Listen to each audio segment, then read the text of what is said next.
Hello, I'm John Ohmer, the Interim Dean at All Souls Cathedral. And now, after a year and 2 months of not gathering because of the global pandemic, we are so excited to begin regathering this Sunday, May 2nd. We will have services at 7:45, 9 o'clock, 11:15, and 6 o'clock p.m.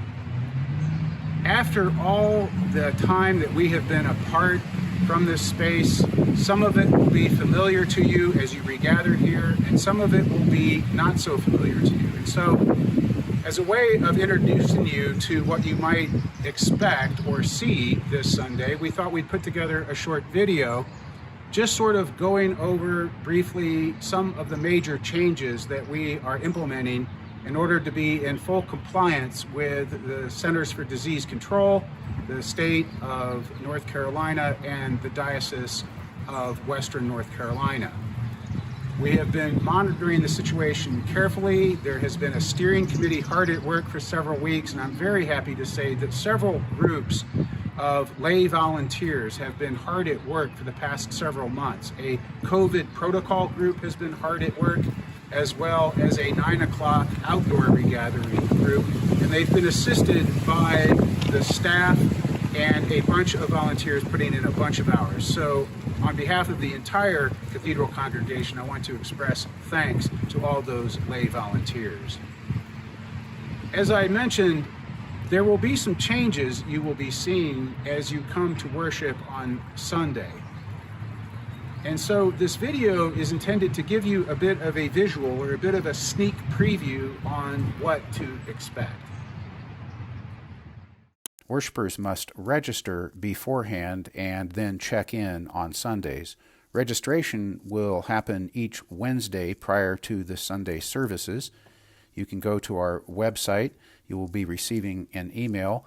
The website links will lead you to a Sign Up Genius page where you can register yourself, your household, for the service of your choice week by week. This also means that when you arrive on Sunday mornings, you will be greeted at a welcome table to check in. There will be a station there for hand sanitizer and extra masks in case you have forgotten your mask, and you'll be greeted, and you'll receive, once again, a printed service leaflet that has everything in it, so you won't have to handle books of common prayer, and we won't have to be cleaning those between services. Then, once again, to ensure that everyone is safely distanced while indoors, ushers will be seating folks after you've been greeted at the welcome table and handed your service leaflet, and ushers will be leading you to a pew. We have charted out safe distancing using every other pew, and we will be staggering larger and smaller households throughout the nave and the transepts. The requirement that all people, including children over the age of 2, wear a mask covering their nose in all times may not go without saying, but that is a requirement. We will also be refraining from congregational singing, and we will be refraining from a physical exchange of the peace for the time being. The other changes that you'll notice have to do with communion. One, until it is safe to receive from a common cup and a common loaf of bread, the minister of communion will offer a sealed communion vessel of bread and wine. These are little sealed communion vessels that you can consume once you're in a place where you can safely remove your mask. All these vessels contain gluten-free bread. Most contain wine, but there are ones that are filled with grape juice, and those are available upon request. You simply extend your hands to receive communion, or you can cross your arms over your chest to receive a touchless blessing. But what's slightly different is this will happen at the very end of the service in order to ensure physical distancing at the end of the service. After you receive communion, immediately after you receive communion, worshipers will not be returning to their pews. Rather, immediately after receiving the communion or the blessing, we ask you to follow the usher's guidance and exit through the front side breezeway door. At the 9 o'clock outdoor service, we are allowed a greater number of worshipers to gather, as long as physical distancing is followed. And banners are out there funneling people to a welcome table at the very beginning.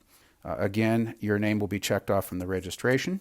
You'll bring your lawn chair or your blanket, and ushers will direct you to one of the pods on the lawn.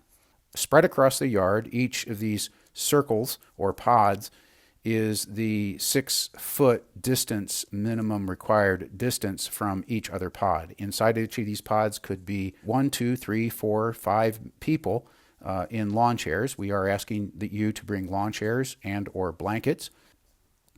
So that's an overview of the morning services.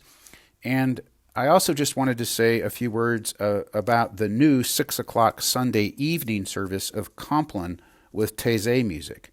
This service, this 6 o'clock evening service, is not a service of Holy Eucharist or Communion, but it is a quiet, candlelit, more contemplative service that has ancient roots in the monastic tradition, where Compline is the final service or office of the day in the Christian tradition of canonical hours.